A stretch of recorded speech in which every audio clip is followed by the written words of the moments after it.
Greetings, ladies and gentlemen. It's Rock from Spot Connection with the weekly comic book roundup. Okay, so we've got a few books here. It took us a bit longer to get everything sorted, but yeah. We'll kick things off with Uncanny XMen Winter's End. This kind of picked up where the Iceman miniseries left off.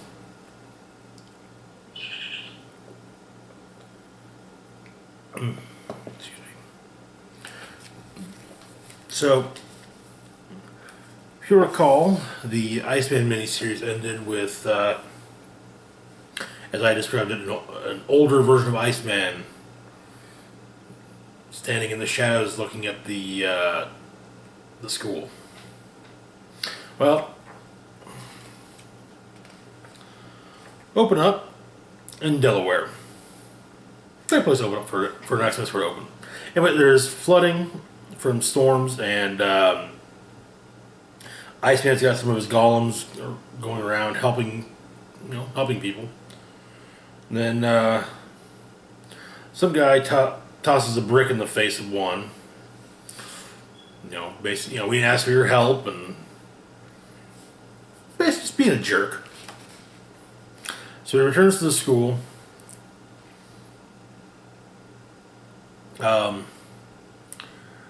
It's his birthday, and he's going through birthday presents. Michaela, one of the students, has a birthday present for him, and is wanting to leave the school.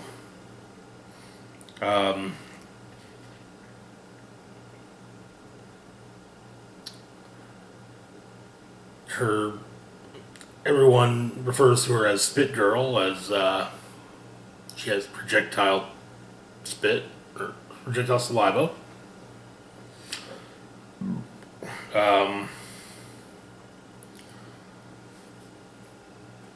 So Bobby gives her a pep talk, and then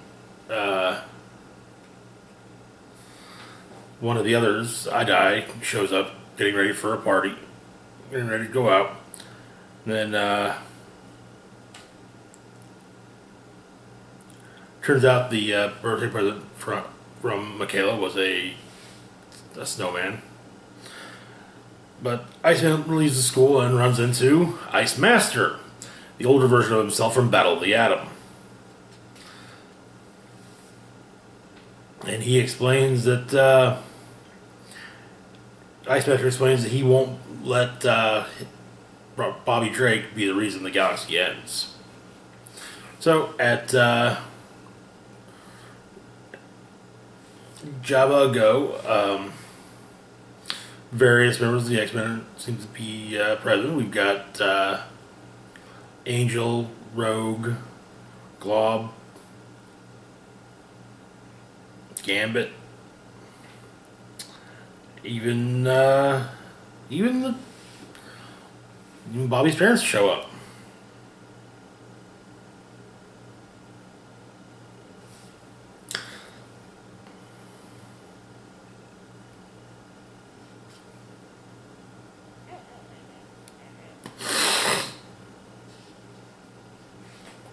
So, anyway, Ice Master explains that in the future, the Iceman or the X-Men go after the Shi'ar, and Ice Master and Dakin, Logan's son, are lovers.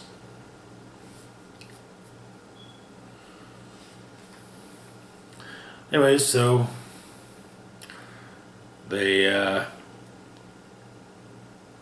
go through one of the ships and run into Deathbird Eric the Red. Of course, it's a trap.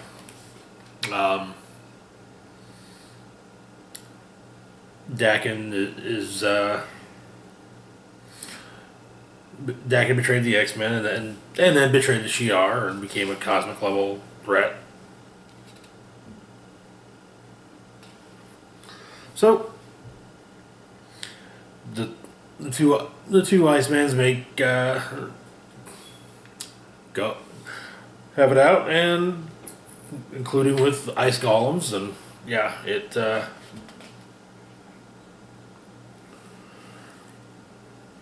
Ice Master basically says, he can put his own consciousness into a golem. Um,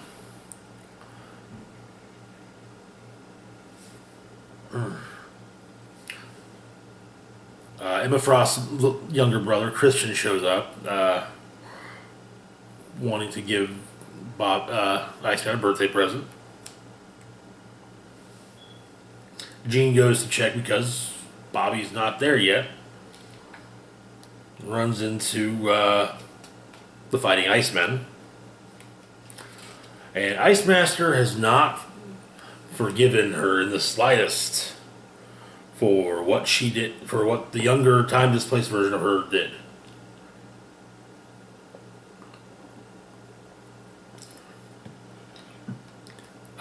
For those unaware, the younger, time-displaced version of Jean Grey outed the younger, time-displaced version of Bobby, and therefore the older version of Bobby.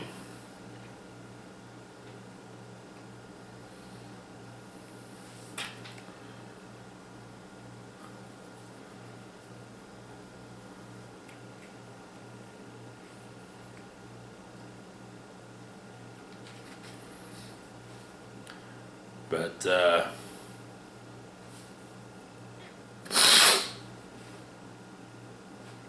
basically,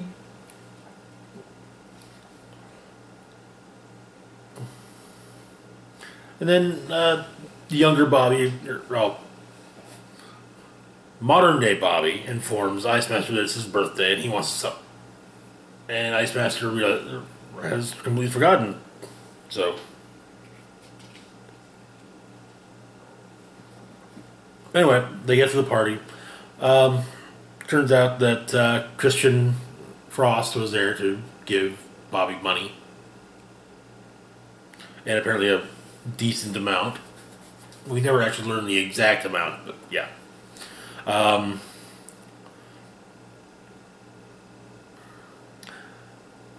It looks like Hercules is there, but Hercules is supposed to be sober now, so yeah.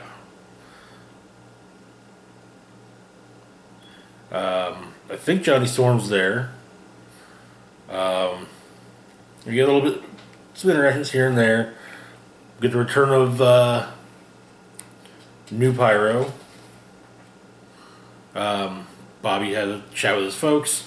His mom just storms off because she doesn't want to deal with time travel shit. And I don't blame her. Time travel is confusing. Iceman and his dad have a good talk. And then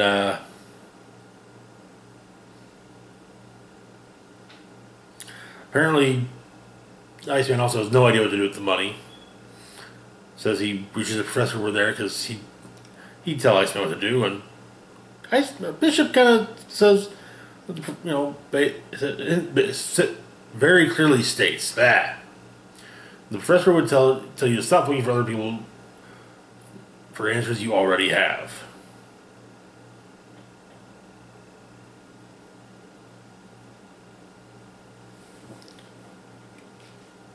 And so,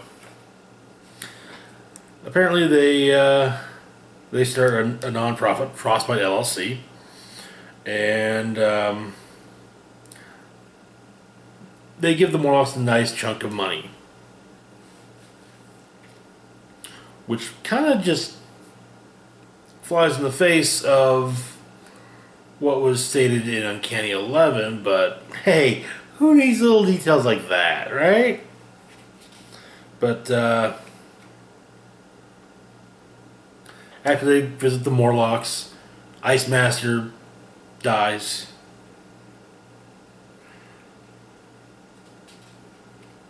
And he thanks Bobby for letting him end his life on a high note. Then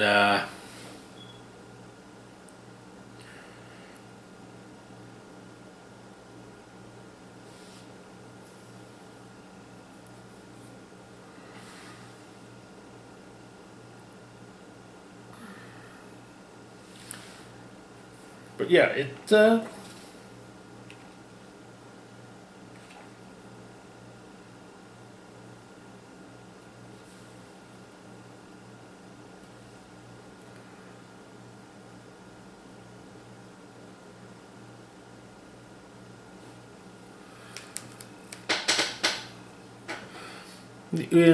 And the issue with Bobby sending an email to Judah, who in fact is mentioned in the beginning, having sent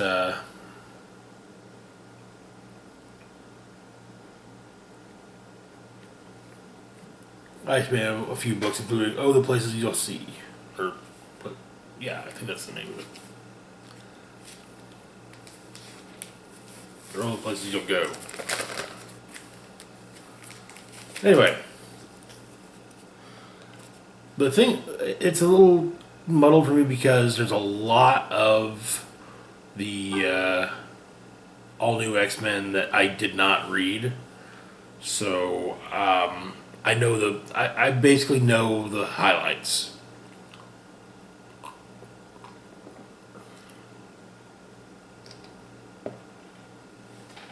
Anyway, moving on to X-Force number 4.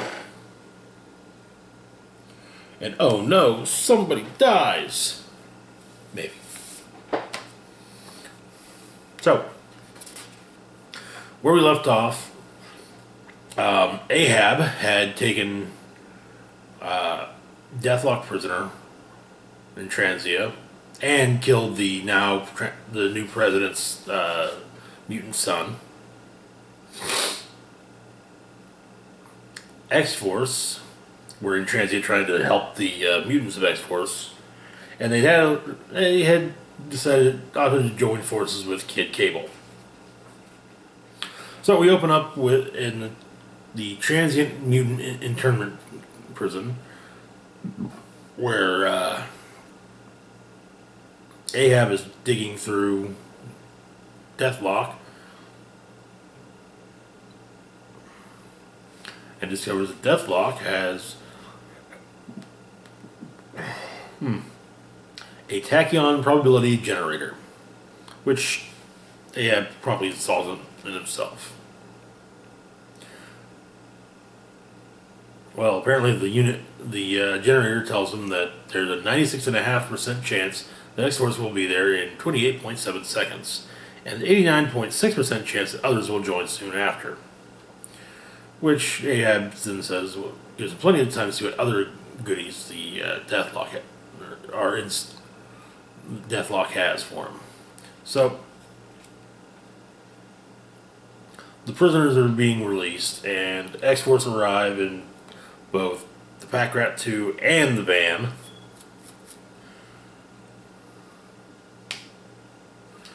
Cable tells Boom Boom and Cannonball to load the van up, get everyone out of here. While the rest go in to, yeah. So, the transient president is not happy. Ahab is loose and killed his son, and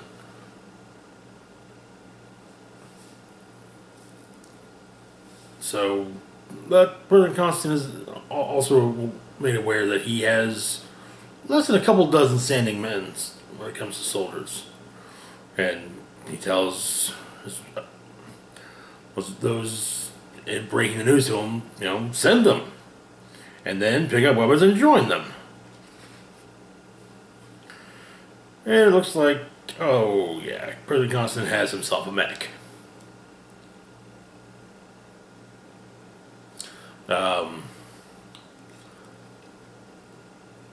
Nathan, Cable, and Domino make it to the Deathlock, who's having some trouble with his Tourette's, and he lets slip to Cable that he couldn't locate her. And so Domino calls on her right off and says, okay, who's her? And Cable tries to, like, hey, no, this is my thing, not yours. But, yeah. she gives him quite the speech about it, including, telling him not to give her the steely-eyed glare. The other Cable did it better and still never worked on her. So, while X-Force is trying to load the mutants into the van gets blown up by the president by President Constant and his mech.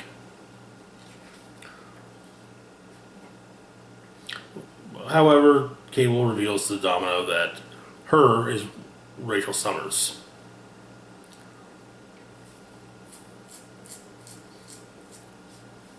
So,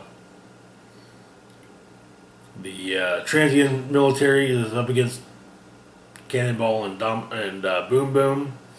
Ahab is up against Shatterstar and Warpath, and makes quite the slice in Shatterstar. However, Constantine shows up in his mech, and him and Ahab begin going at it.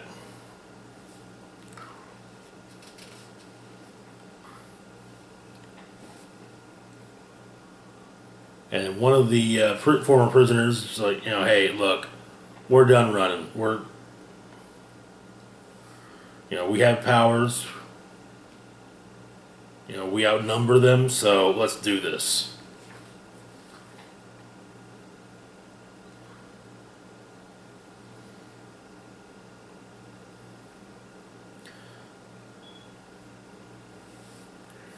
And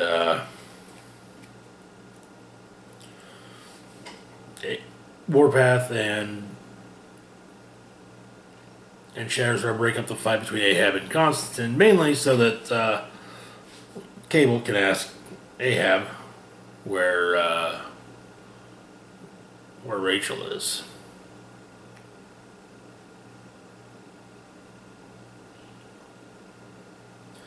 He tells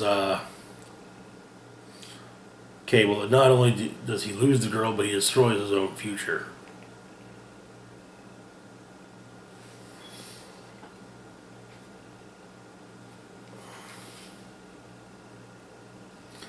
Ahab gets blown up by Constantine, but his head's still around, so. And Deathlock explains that he should be able to hack into the system. But there's nothing. Apparently the transient military took her from him, and he has not seen her since. And then the mutant that said, hey, stood up, explained that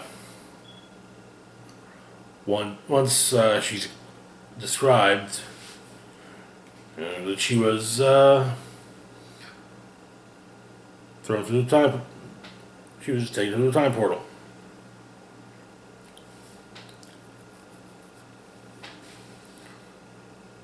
So Domino's made some calls. The mutants are kind of in charge, or at least not. They're not in camps anymore, so that's a plus. And then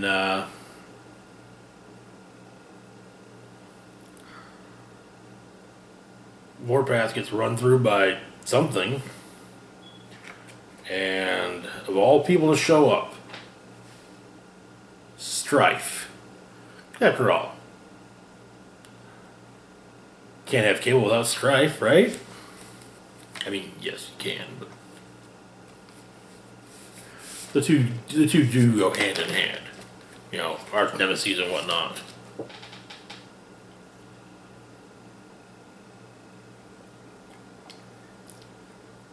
Excuse me.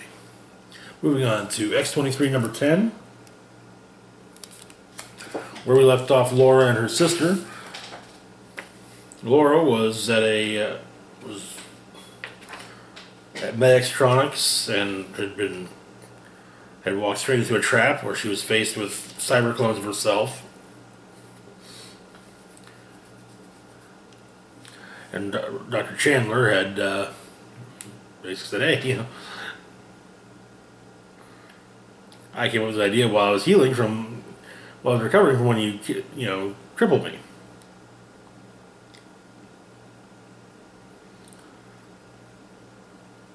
He explains that they're set up to be single use, so that once they're once it has reached its purpose, it can't survive.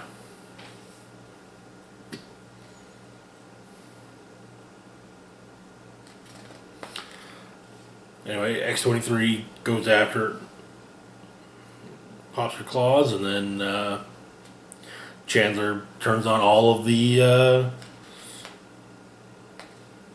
bots, and well, yeah, she does take a few. She takes her hits, but she looks in, and then however, but for Honey Badger, and then the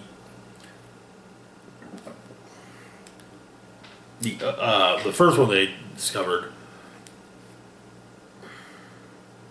get in and start kicking cyborg ass.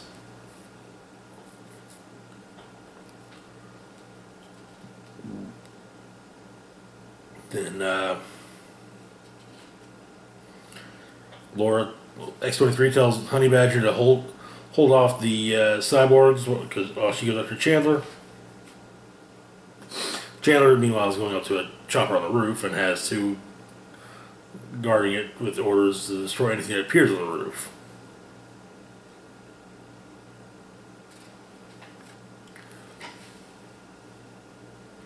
The unit that sort of brought in by that it has been studied by Beast and whatnot, points to a control room and then throws Gabby into it.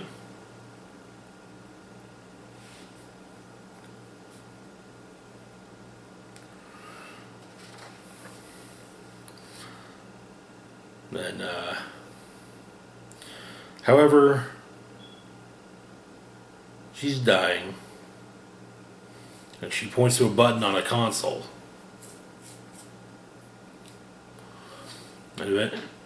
And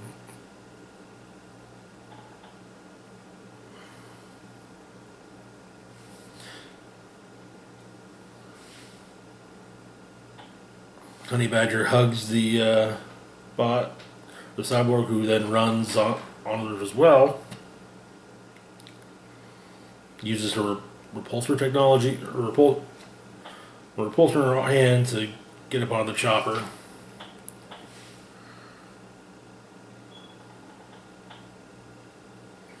And the switch is Total Unit Operations Kill Switch. X-Assassin, that's what they're called. The X-Assassin pushes X-23 off the chopper, and then Laura hits the button as the others come in the room with her. But X-Assassin makes a point of damaging the chopper and leading to its crashing.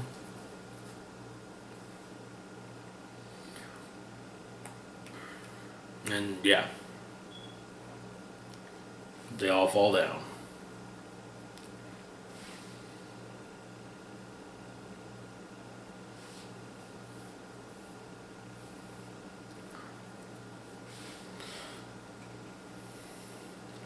Always while ordering food, while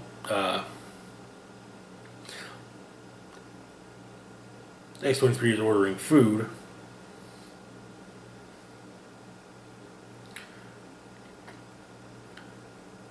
Honey Badger writes "Scout" on a piece of paper. Looks like she has brass knuckles that say Honey Badger or Honey Badge on them. And that's X-23 number 10.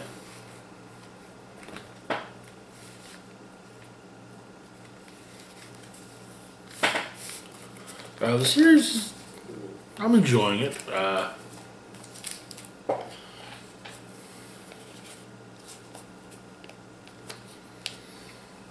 It's not the best X book, not the worst.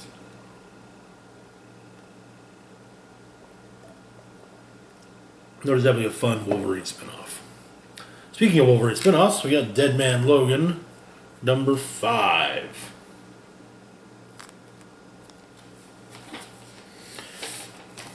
So, where we left off, after having been tricked into fighting the Avengers, Logan and the X-Men with the help and Hawkeye, with the help of Mysterio, were heading towards Neo Hydra Island. And the jet gets shot down. Various Neo Hydra operatives go to make sure that the X-Men are dead. You know, this is not one of those. Hey, we shot the plane down. They're totally dead. They're actually being smart about the. Hey, let's make sure they're actually dead.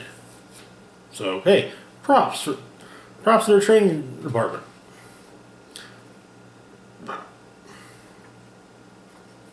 But they did kind of sort of forget about Hawkeye briefly. But they continue fighting their way through the island. And Mysterio comes in and finds Sin, Crossbones, and Miss Sinister talking.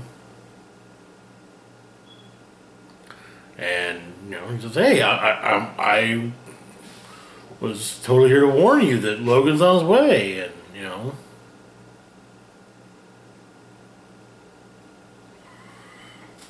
he's got backup, and of course Miss Sinister kind of says, hey, no, who could have seen this coming? It's something I didn't warn you there was one shot at this, which really there was. When you say, oh, hey, Mysterio's going to do this, it's like, okay, well, how do we not? I guess so he doesn't do that. Well, yeah. There's a lot of smart types, sciencey types in the Marvel Universe who say, well, we can do this to make sure he doesn't do that.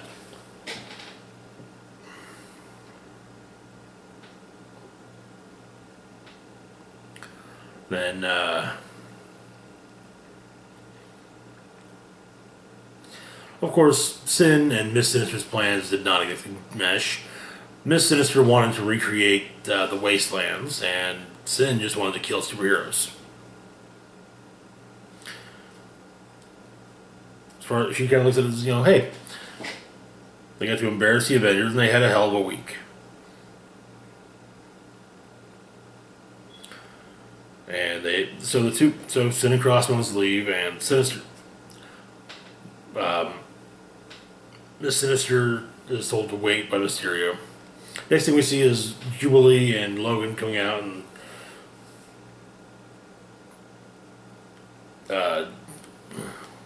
Logan gets shot to hell by the Hydra goons, and then they get blasted to hell by Jubilee. But it turns out it was an illusion. It was actually Sin and Crossbones. And so Crossbones, a regular person, has just been shot to hell and back.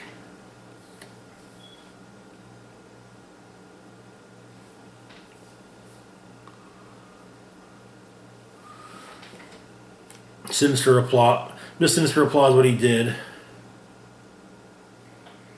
But of course warns him if he tries anything like that on her, she'll kill him where he stands. He tries to hypnotize her, but yeah, he's way out of his league there.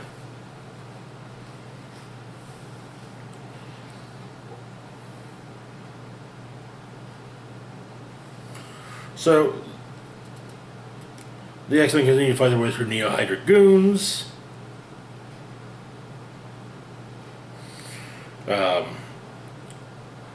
Logan tries to shoot up some more Regenics, but the last vial he had gets shot out of his hand.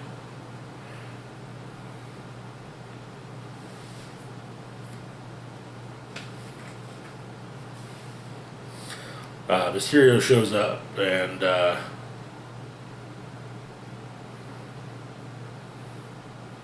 starts talking shit to him and till Logan bum rushes him and stabs him through his fishbowl.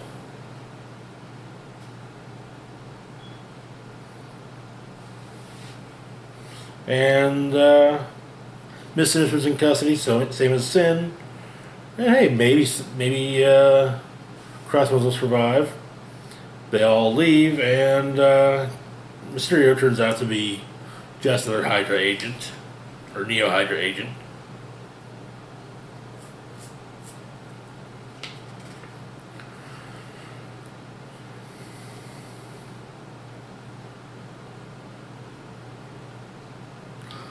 Now, is it psychiatric hospital that Mysterio was at in the first place? Well, Mysterio shows back up, gets out of his supervillain gear, and just goes to relax, so claiming he's never leaving this place again. Looks like next issue we're gonna have Wolverine run into Wolverine, or well, Old Man Logan. Which honestly, I'm kind of looking forward to that. I actually really want to see, Wolverine we all know and love, meeting up with Old Man him.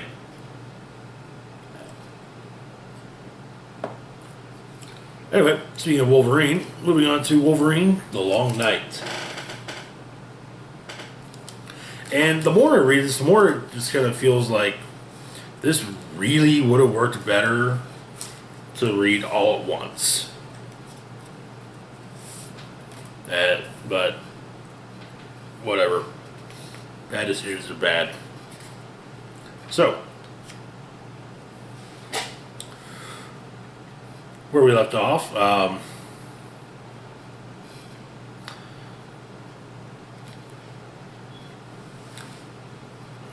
Agents Pierce and Marshall are continuing to learn more and more about what's going on.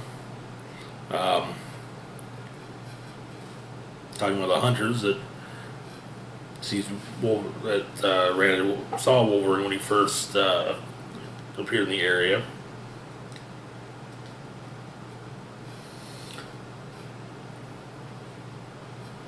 Let's say Marshall.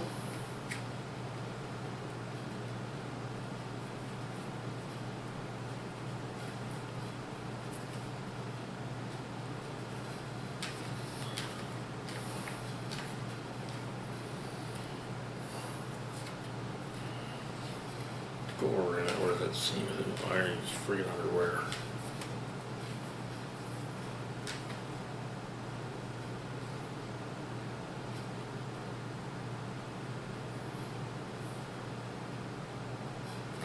But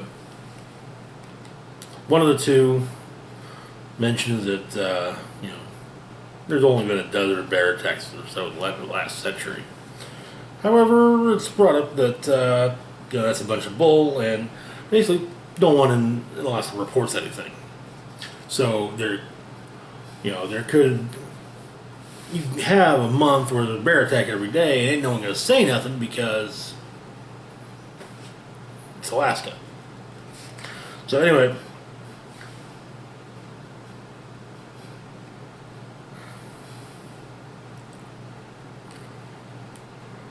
we get another local family is brought up, the Landcrocs. Namely Brent, who is big on hunting. Then at the saloon,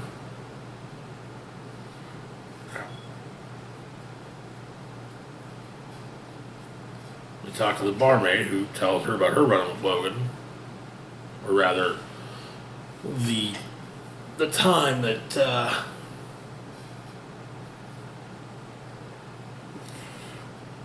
she was involved in a fight that also involved Logan, which ended with Logan being tased and dragged out by the sheriff. So anyways, the agents talk with Joseph Lancroc, the older, or the father of Brent,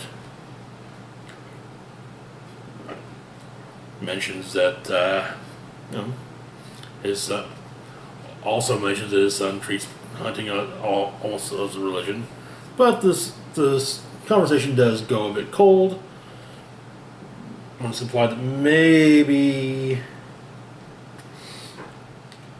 Brent might have something to do with the two murders. Well, the murders of the old women. So they managed to find the PD surveillance archive tapes of when Logan was in the drunk tank.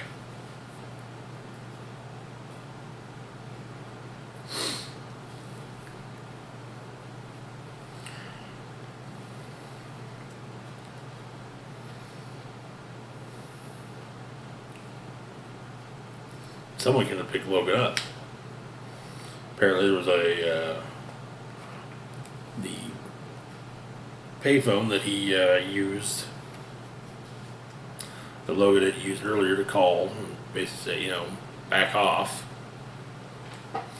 has been used quite a bit. In fact, that Brent Lancroc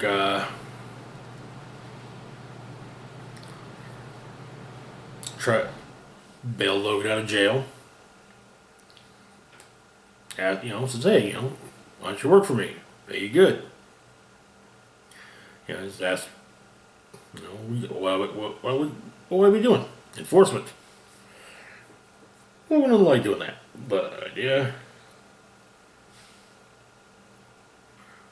So Lancroc says, hey, why don't you reconsider? And this is also trying to pull a gun. Logan stabs him, gets out of the car, runs off into the woods. Then we find out that the Lancroc house is was a bomb blast at Lancroc sawmill, which is blamed on the Strawberry Kids from last issue.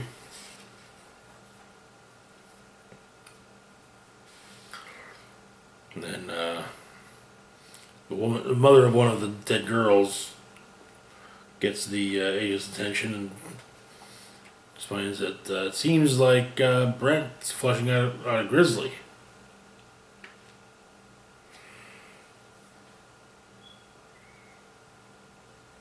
And it's remarked upon that one of the bodies was found with a sprung bear trap around her ankle. But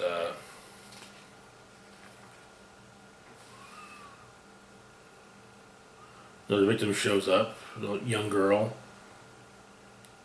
saying, claws, claws, he had claws.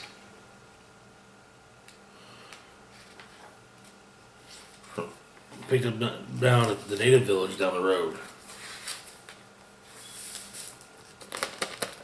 Alright, moving on to the Age of X-Men. First off, we've got Marvelous X-Men number 2.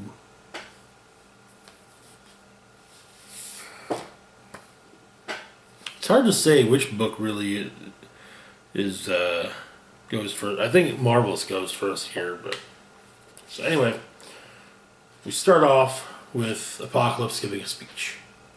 And to be real, we all know deep in our hearts that something isn't right in this world. There's a problem. They'll tell you that problem is us. It's being together. It's wanting to feel connection. It's longing for the warmth of another in your bed. They'll tell you that your emotions are base, that they'll corrupt your capacity to be an individual, and that such autonomy is the key to a more advanced form of life. We're here to tell you they're wrong. We're here to embrace the connections that make life worth living. We're here to embrace romance, sex, love.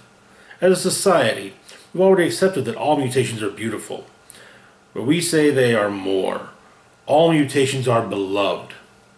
Whether you are blue, horned, winged, or made of moss, you are made to be loved. Yes, those things make you, you. but they are the same traits that make you appealing to others. We're not only talking about romance, we're talking about all bonds. Bonds extend between every one of us, the ones that are in our blood, the ones that are part of our very DNA. And then his son, Genesis, comes forward, and in front of the entire crowd, Apocalypse kisses his son on the forehead.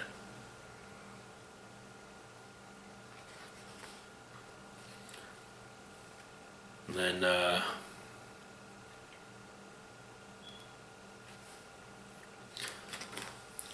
Apocalypse has painted 6 stripes along his eye, rather reminiscent of Cable.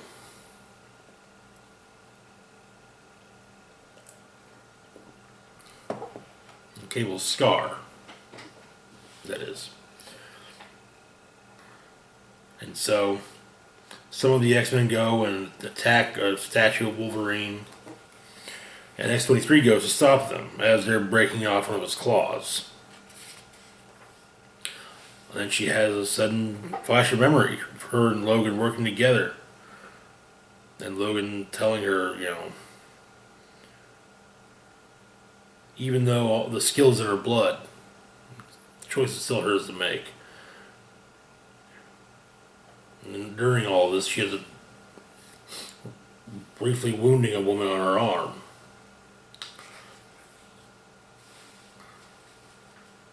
The X-Men try to help, and the protesters even grab one of the broken off claw and try to break a force field with it.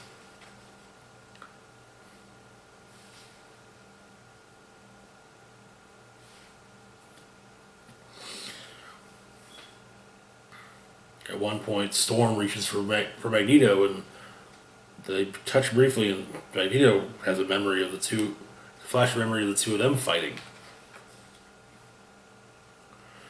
And Apocalypse makes a point of quickly calming down everything.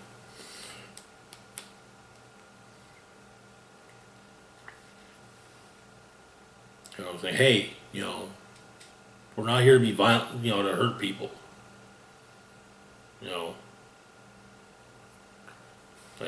We believe love is not war.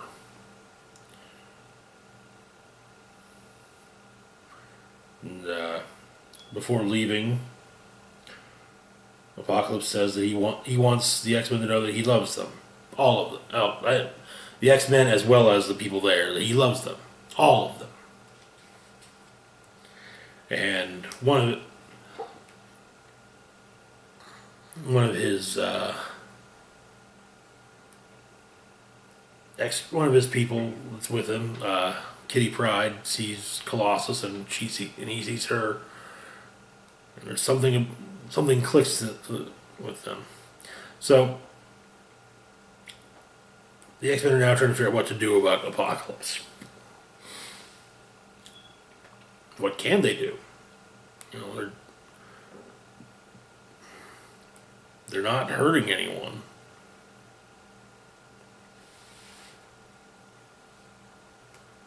We can't just go and start busting heads just because they showed up. Now, I'm going to point this out because it's shown up in every other book this week. One blank page. When 2 aggressive species share the same environment, evolution demands adaptation or dominance. So, something is coming.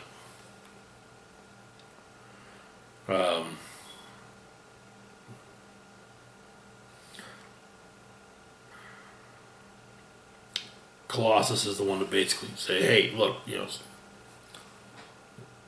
we got to do something at least. We still this is no different from a spreading forest fire. How can we justify not taking action?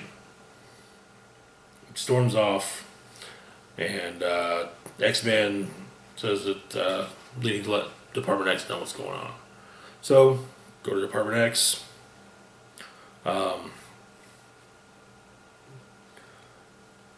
Jean, X-Man, and X-23 talk with Moneta and Psylocke about what's going on.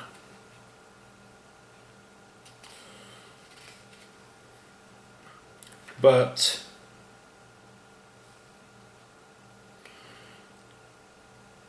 and Psylocke makes the point of saying, "Hey, don't let on the full scope of what we do here, okay?" So telepathically. Later on, we see Colossus painting the flying dragon Lockheed, but he's frustrated. Magneto, also frustrated, is turned to drink. Has a memory of Scarlet Witch.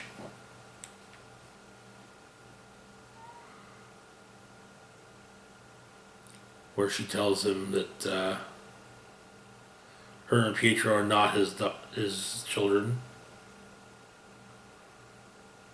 But then he also remembers them dying at Strife's hand. Wanda's bones shattered in her chest. Pietro's heart slowed to a stop. The Storm sees something in the window. Something.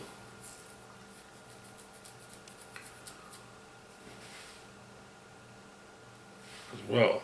And the issue ends on a Nietzsche quote. The advantage of a bad memory is that one enjoys several times the same good things for the first time.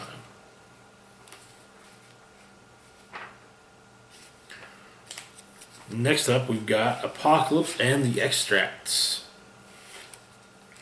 Number one, the first issue. Also an Age of X-Men miniseries.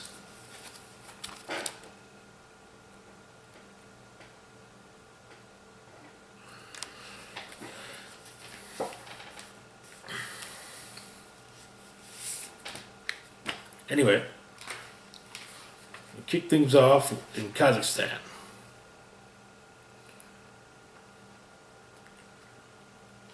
Two mutants are trying to figure out, are, using Geiger counters or using not so much Geiger counters, but detectors of some type, and then birds fall from the sky, and there are dead animals circling in in the shape of Omega, and then they too fall in front of a building. We cut to Greenwich Village, where Dazzler is singing in front of it.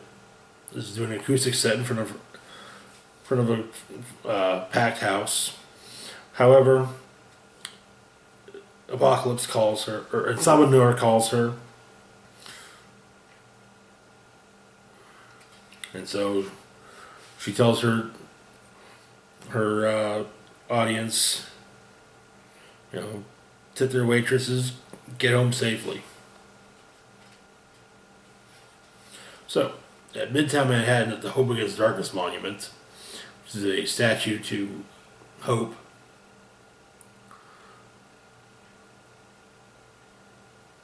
it would appear that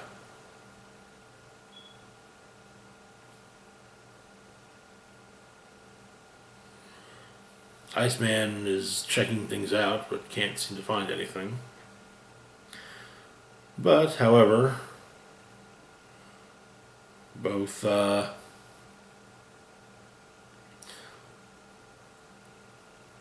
Eye-Boy and Shadowcat managed to evade his gaze. And Shadowcat has found a menorah that has a flash of memory of when she was a child and during Hanukkah. Eye-Boy kisses her, trying to calm her down, but yeah, it's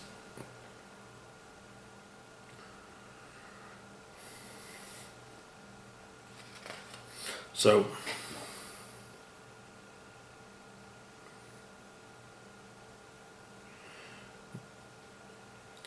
they hop on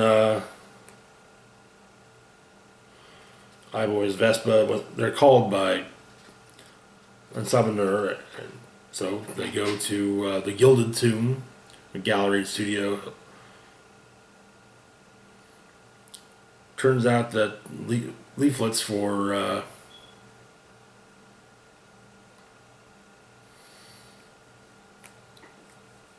they get for a rally of Uncanny have been misspelled with supposed to say embrace the bonds, instead it says embase the bonds. And Genesis is giving the person who made them grief, and when Uncanny shows up and says, hey, just chill out. I get what you're doing.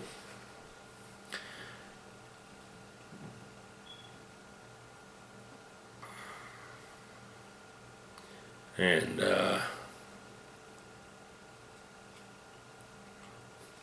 we had a nice little nod to the "you called, I came" kind of thing, or trope for mutants.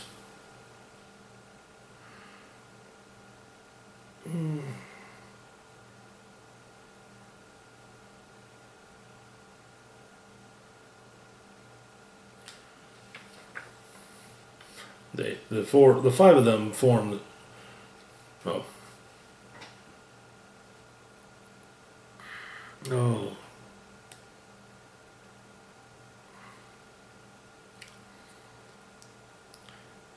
Uncanny,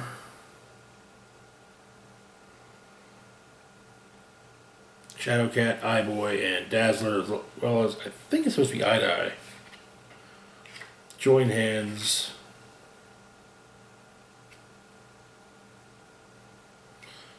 and it's decided that the rally that was being advertised will no longer be, will no longer be advertised with leaflets and whispers, because he will broadcast it across the psychic spectrum to every willing mind.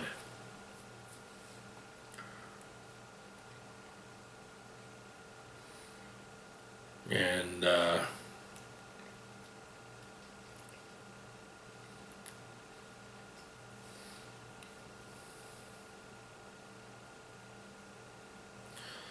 of course, it's, Department X will come after you. And Uncanny says, well, yeah, I know.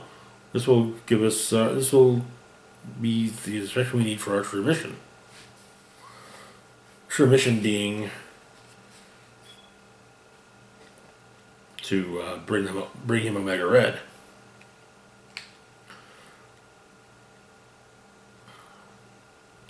And in fact, Evan, Genesis, will be one of Uncanny's riders. Then we see a propaganda video made by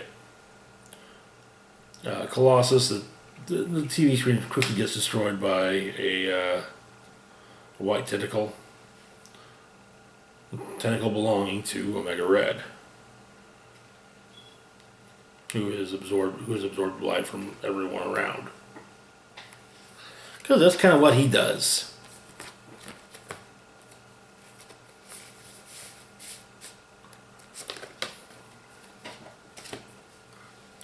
Alright, moving on to Avengers No Road Home, number 5. So I should get this to the halfway point. Yay! So, where we left off. Alright. Give me a minute here. Oof. Hercules, Vision, Spectrum, and Scarlet Witch were on Omnipotent City, and had sadly failed to prevent Nyx from retrieving one of the pieces of her soul. At the Castle of Nightmare, her first son, Hypnos, was actually doing pretty well about, being able to take the, the piece. However, Nightmare managed to recruit assistance from Hawkeye, Rocket, Raccoon, and the Hulk. And so we open up on a limited city. Nick's pleased with her acquisition.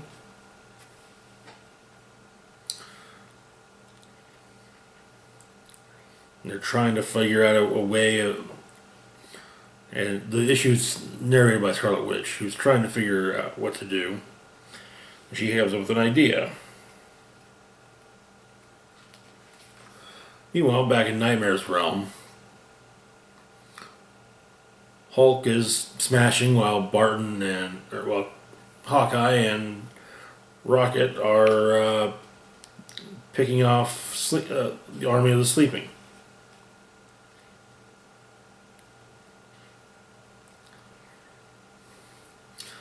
He compares it to the video game Space Invaders, which kind of rubs Rocket the wrong way a little bit. And then he is quickly attacked by Kate Bishop.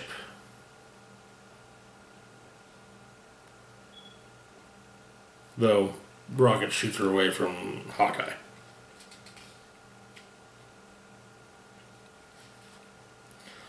Meanwhile, Hulk has Hypnos on the run. While he does have the shard of her soul, he's still on the run from the Hulk. So, turns out what the plan that Wanda has, since she can't make glyphs herself because she can't see,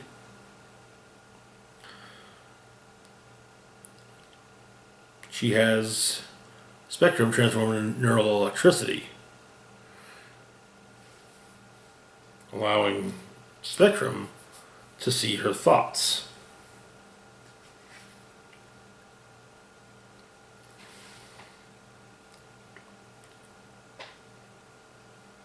And so the tide is quickly turned again against Nyx and her children.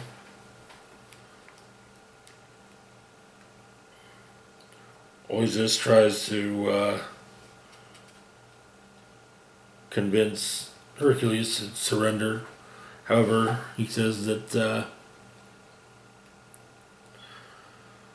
Hercules probably claims that Oisis is a fool to face a man with nothing left to lose.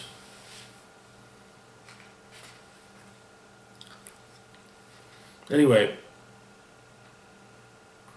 Scarlet Witch manages to get the shard from Nyx, grabs a hold of it, and then Voyager probably opens a portal to where, we don't know, and Wanda goes through.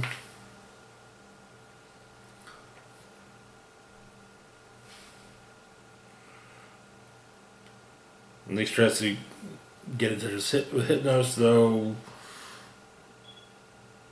he unfortunately tried before Hulk snaps his neck.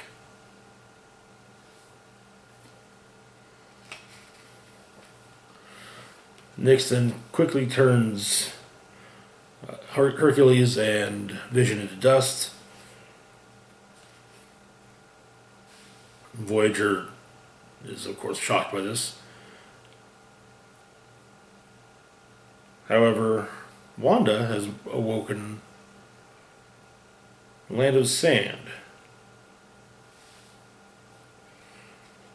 about to be robbed, and her assailants are thrown aside, and she's rescued by none other than Conan the Barbarian.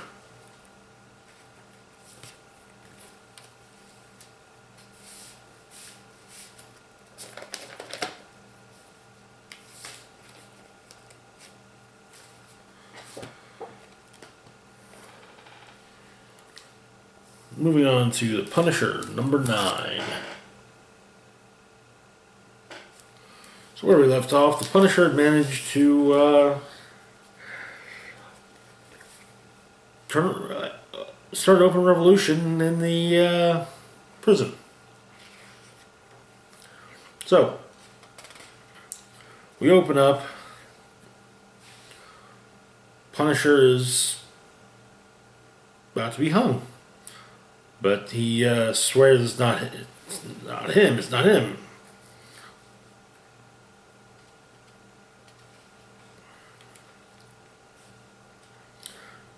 And then fuel tanker blows up, allowing the various prisoners to escape the prison. However, one of the guys didn't do what he was supposed to do. Of course, what he was supposed to do being killing, and Frank says, "Hey, I get it, but because you didn't do what you did, your friends are dead. That's on you that's on you from here on." Anyway, Punisher mows down, manages to take out various Hydra soldiers because, well, he's the Punisher. Then he has a one-on-one with Taskmaster.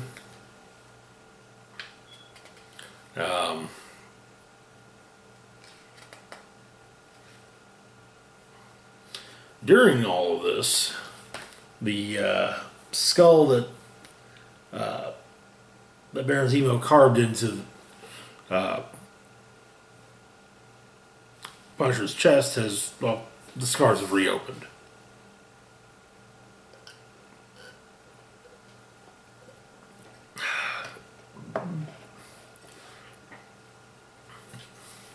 And Taskmaster, being a guy that wears a skull mask, actually does kind of appreciate the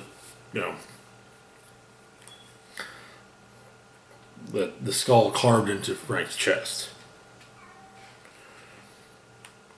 Anyway, so they managed to take. Of course, Taskmaster is taken down, and the sister returns with something for Punisher to wear. It's the Hydra logo with the Punisher's skull over it. So, cut to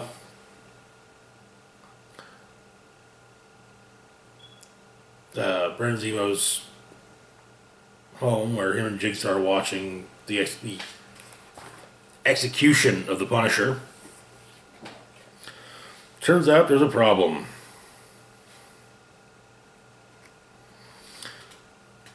Then they see the flag that was delivered to Punisher. And he's also painted a skull on the front of a friggin' tank, which he is using to drive through the streets of Bagalia.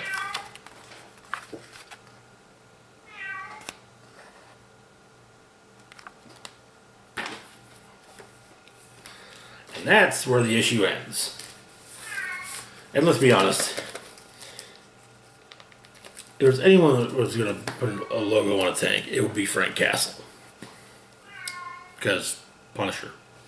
Moving on to as Guardians of the Galaxy, because space.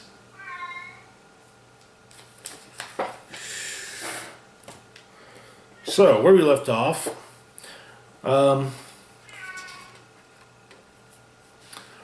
our intrepid as Guardians had escaped from they managed to escape from the Nova Corps, find a group of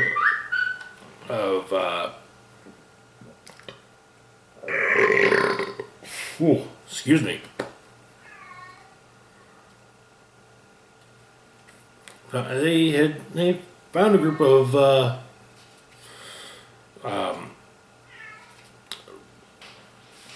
there's a word that turns out tip of my friggin' tongue. refugees, and who were in the who were being protected by Yondu and Sarah, Angela's ex-lover. And it turns out they were staying on Ego, the living planet. So the planet is now attacking them. Turns out, though, it's the moon that's really to blame. So, while they continue to fight the planet, Angela goes off to deal with the moon. As there are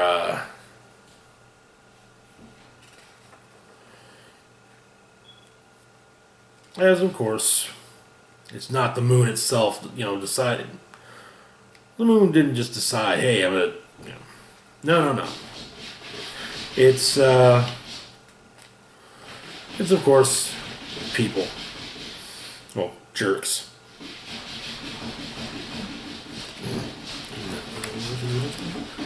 And she convinces them to stop doing to dismantle the machine that they're using to manipulate the moon that is manipulating Ego. And so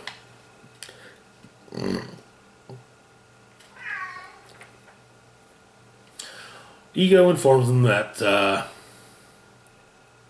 Asgardians can't stay. The refugees, however, they're fine. But the Asgardians can't stay as they have brought a great and terrible weapon with them. But on the plus side, so first off, Sarah and Angela say their goodbyes. The ship is repaired. Angela goes to pick up Kid Loki. However, turns out that Loki himself has dismissed the spell that created Kid Loki in the first place. So, and anyways, next month we'll be diving headlong into the War of the Realms.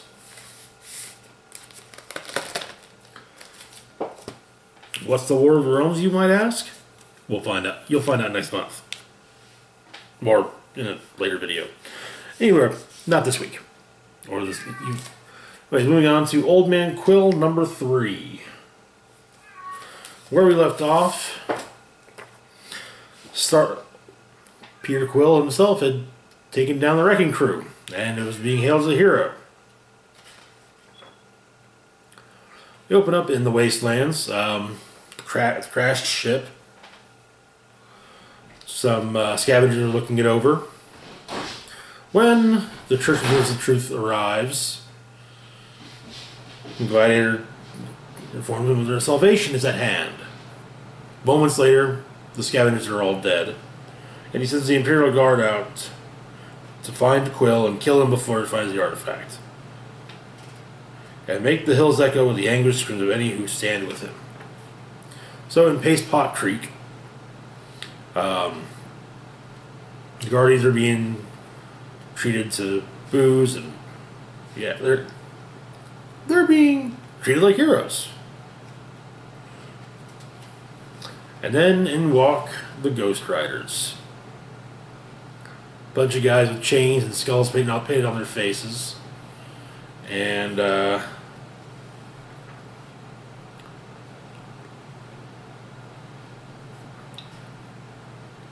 two of them get taken out, however, there's still one alive. And Peter can't bring himself to execute her, so he tells her to get out of there. The owner of the bar gives him family heirloom. Revolver that used to be used by the Two-Gun Kid.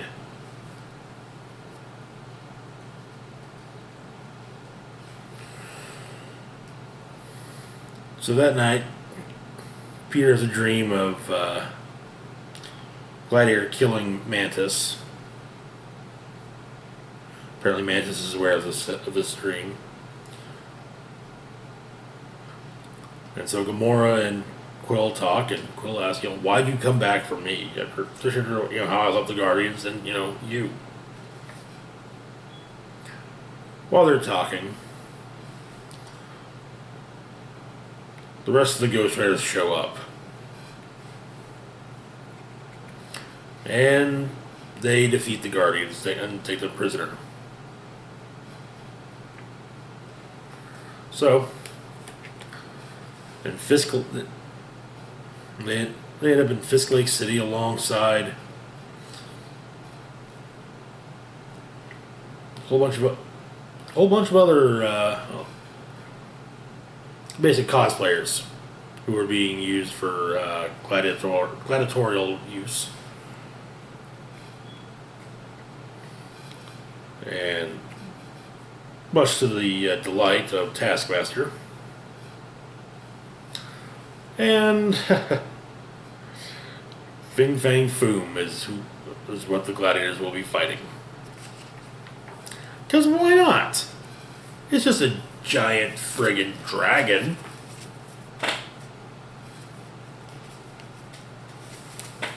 There's about a dozen of them. Half of them should be able to do it, while the other half die. Moving on to Spider-Gwen, Ghost Spider, number 6. So where we left off, Spider-Gwen had found a purse and got it back to someone and made it, So yeah, but someone's keeping an eye on her. So we start off with a then.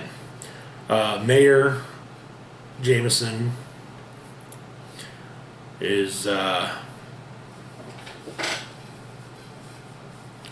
giving a speech about how the Spider-Woman's reign of terror will end. And it looks like there's a couple pictures of Peter Parker on either side of Jameson.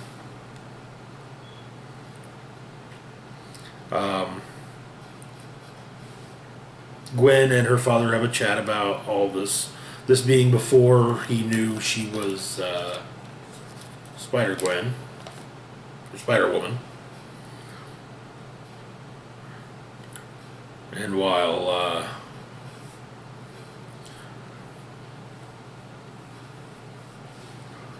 at that time didn't like Spider-Woman, he doesn't like the way that Jameson's using it either.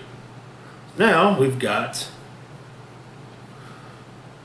Mayor Jameson talking about how great Spider-Woman is and how proud we are to have her home, blah, blah, blah. So,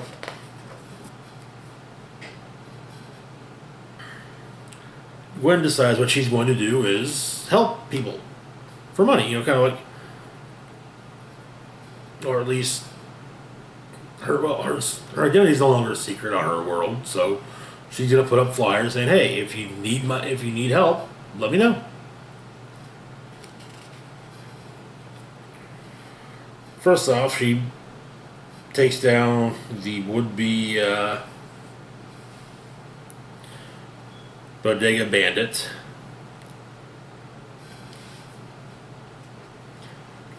But she's got a weird headache. She goes to Betty Brant to get some aspirin and some donuts, because, well, donuts, man.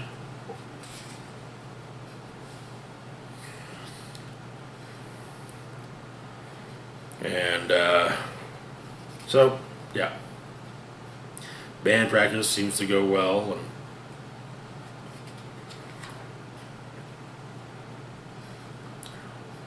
the first of her flyers goes up. Anyway, so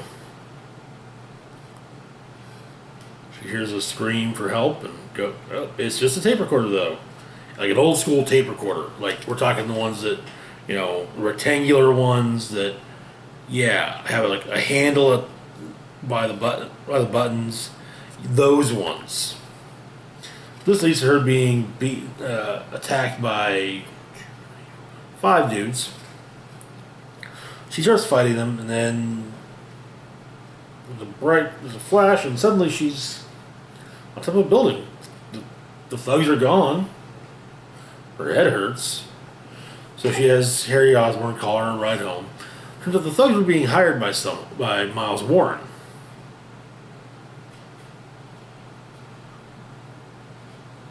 And Man Wolf. And so,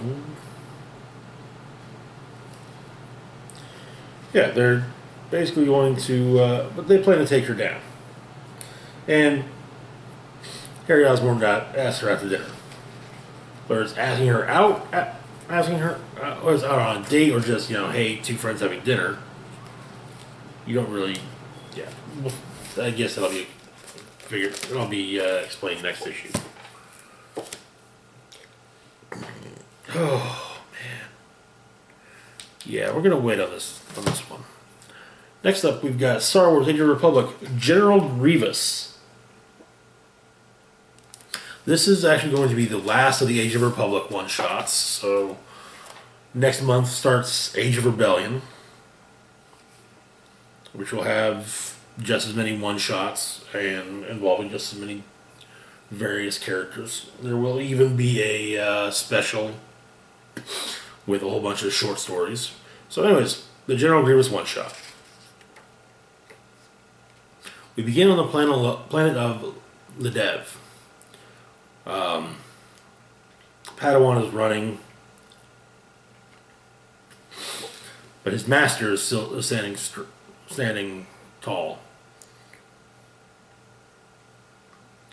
A multi-armed foe holding multiple lightsabers says it won't save him. And so the Jedi begins to fight her foe and is quickly dispatched. It's kind of easy to take someone out when, they've got one sword and you've got, three. Okay, technically four, but yeah. And so the Padawan is caught up with and promptly killed by the multi-armed foe, who's none other than General Grievous. The fight between the two does not last long. Turns out there's a Jedi temple on the planet, so Grievous goes to check it out, makes his way inside, slices up the various statues there.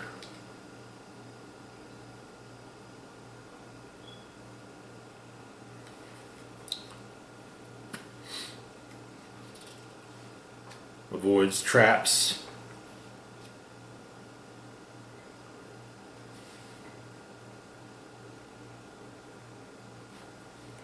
Tries to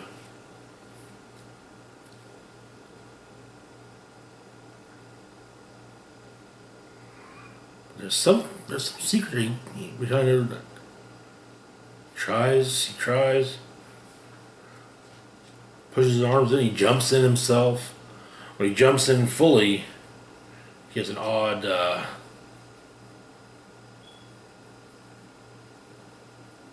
experience.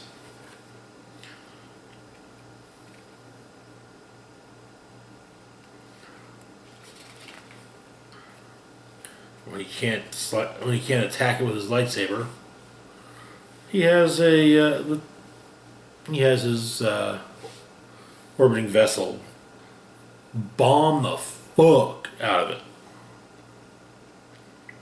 Nice little bit with his the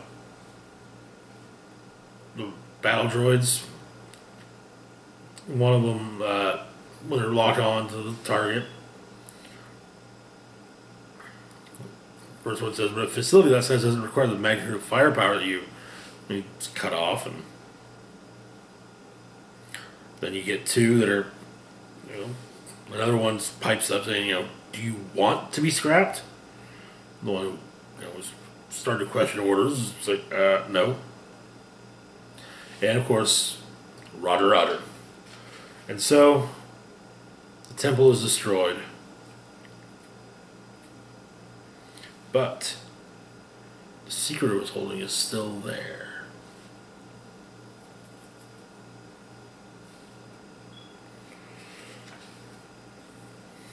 anyways, the first four Age of Rebellion one-shots will be Princess Leia, Grand Moff Tarkin, the Age of Rebellion special, which will have, looks like, a Yoda story, an IG-88 story, and either a Porkin story and a Biggs story, or a Biggs and Porkin story, and finally and then Han Solo. That's just the beginning of Age of Rebellion. There will of course be a handful after that.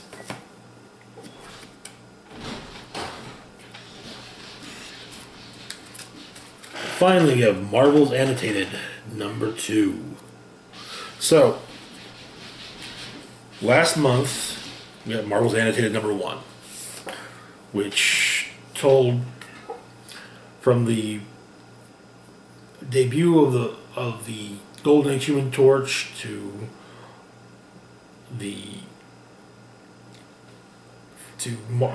Namor's first appearance to, of course, the totally not invaders fighting the Nazis, led by Captain America. Now we're in the 60s, the Silver Age. So we start off, the Avengers are there's Cap once again.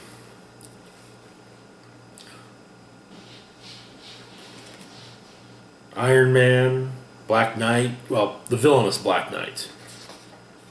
Giant Man, Thor, Radioactive Man. We see Phil Sheldon getting pictures of all of them. Johnny Storm making the 4 in the sky. And then, of course, the fact that apparently, between all the pictures he's got from World War II and the pictures he's been taking now of the he's going to write a book. Anyway, there's been a sighting of the X-Men. Apparently, they knocked they knocked a window washer off a scaffolding. And then they tried to blast him. They clawed him. They tried to smash him into the wall. The guy's still alive, but they run into the X-Men. So, Mob runs after the X-Men.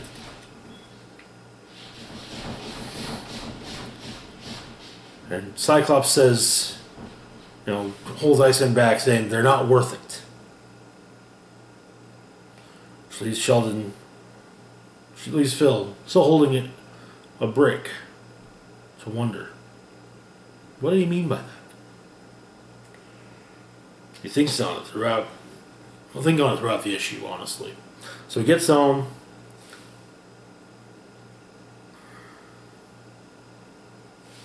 His daughters are playing Thing versus Hulk. Apparently the younger daughter is always made to be the bad guy. Well, except for the time that she's allowed to be Spider-Man, but Spider-Man's icky.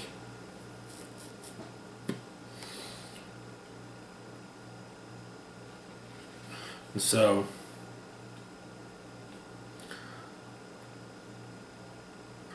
all the pictures he's got. Continues taking, of course, taking pictures of, Marvels. Front page is shot of Giant Man is on the front page of the Daily Globe. It's at this point, Phil's working for the Daily Globe, not the Daily Bugle. It should be noted the Daily Globe is a long-standing competitor of the Daily Bugle, and is in fact the paper which for a while hired or employed none other than Mr. Eddie Brock. Until he, screwed up a story and the Daily Bugle got the scoop on the real story. Then we get an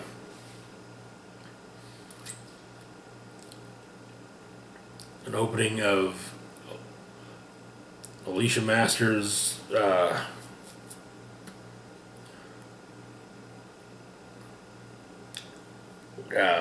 various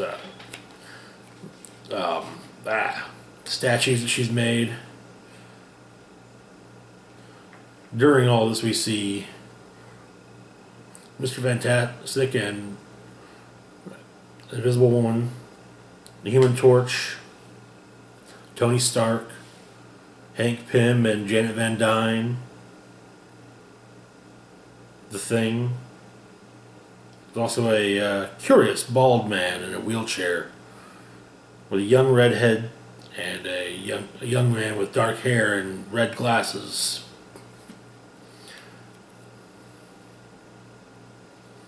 Along the side of a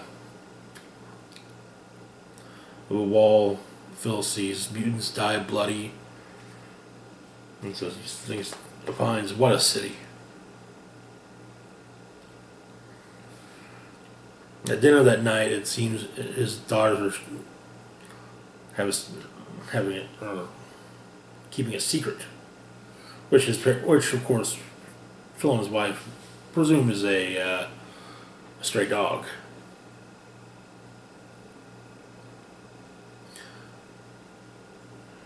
Then we get an engagement announcement between Mr. Fantastic and Invisible Woman.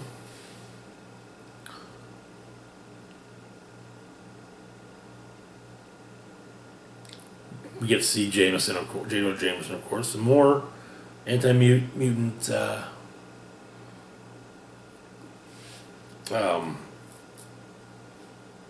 graffiti.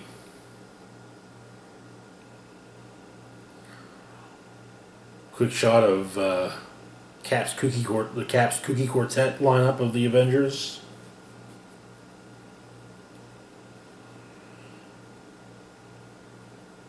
Shot of Daredevil.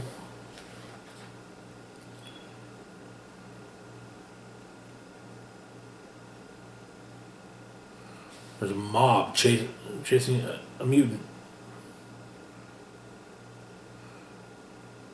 Turns out that the stray dog was actually a rather obviously mutated young girl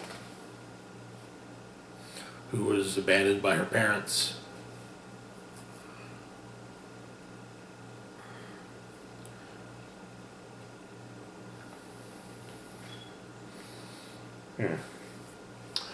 But Phil's reminded of the liberation of Auschwitz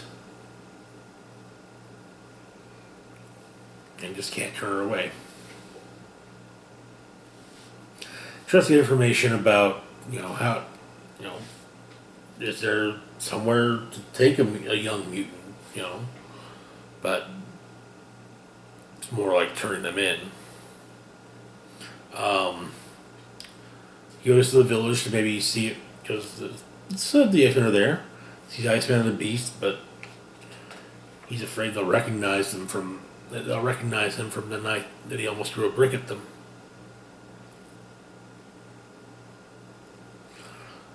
And then there's one of the great shots, the wedding.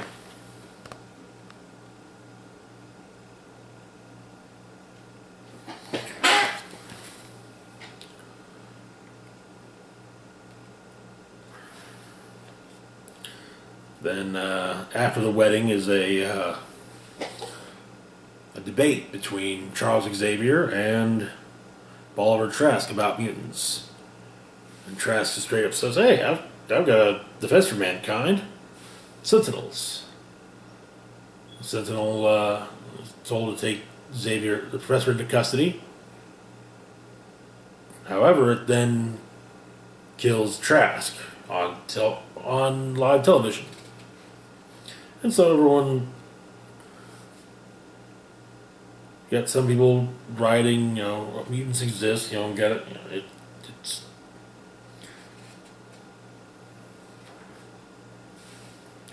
Phil gets some pictures. And then the Sentinels arrive, flying above the city. That's all that is necessary for the riots to stop.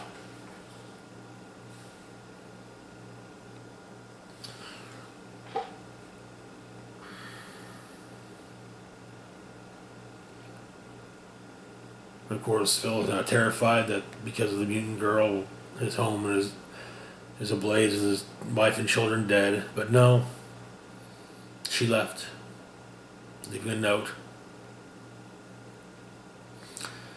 Thank you for everything, but I have to leave. I do not want your family to get hurt because of me. I took some food. Thank you for the new clothes. Love, Maggie.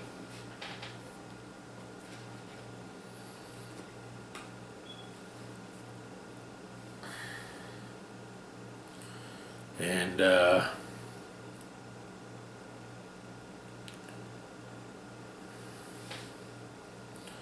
he tries to reassure his daughter that Maggie will be okay.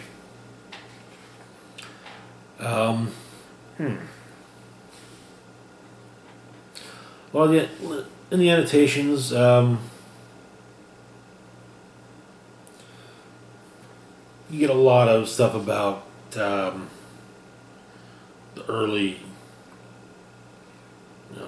the Silver Age, Marvel's Silver Age, early days.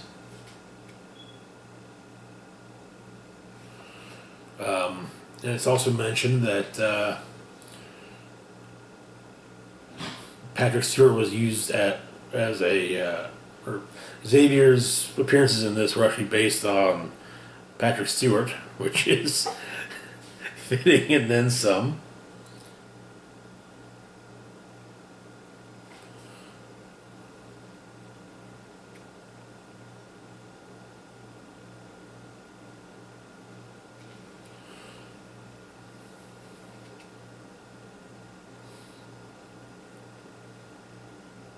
Okay. Apparently Medusa popped up in the panel.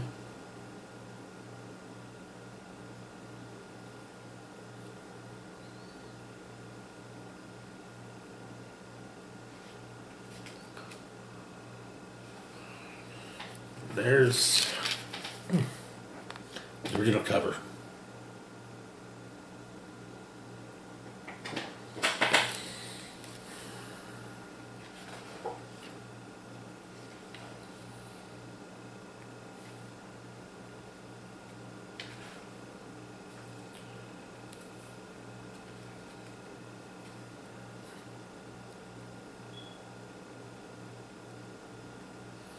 There's also a lot of other a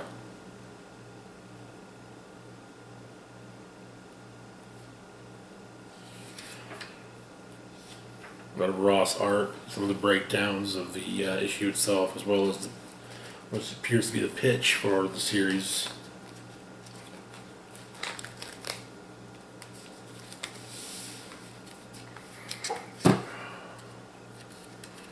That's it for this week's Comic Haul.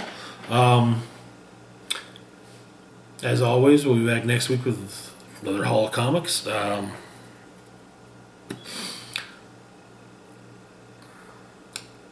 Try and do a movie review and some other stuff between here now and then, including building the team. This is Rock from Spock. As always, feel free to like, share, and subscribe. Hit the bell icon to be notified when I put new content. Links to my Facebook, Twitter, and Patreon are the description box down below. This is Rock from Spock signing off saying, live long and rock hard.